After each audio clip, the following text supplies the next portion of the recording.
With domain and range, looking at the graph is the easiest way to go.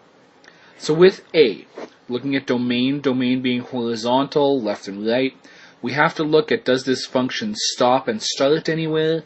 Do we have any vertical asymptotes? Or does it just continue moving left to right forever? Well, as we can see right here, if I can draw that point a little bit better, the function starts at -2. So the domain on question A, if we put this in interval notation, function starts at -2. We include -2. It continues on to the right forever. It goes through to infinity. Likewise with the range being verticals on the y-axis, this function starts at a height of 0 and it continues climbing forever till infinity.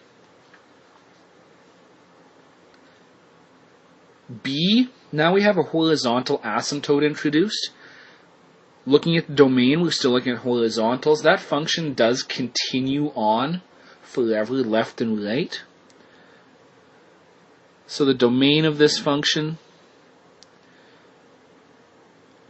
all real numbers, it's -infinity through infinity. The range, however, is not going to be so much.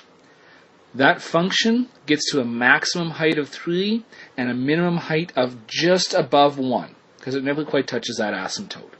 So to put that in an interval, almost 1 not being included, up to a height of 3, and if we look at the graph, it does actually hit 3, so we include 3.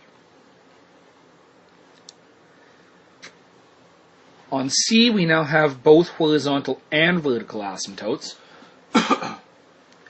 So what that does is that stops the domain or the range just for a second, because we can see that it does pick up afterwards. So the domain,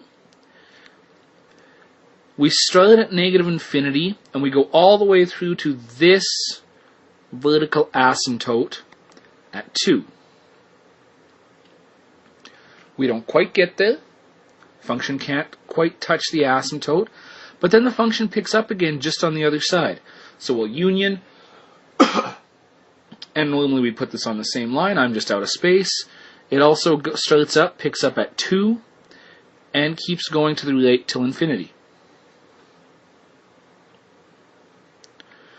The range, we have the same idea going on. Function starts down at the bottom at -infinity until we get to this horizontal asymptote, which is at -1. So function goes from -infinity through to -1. And then the function picks up again on the other side.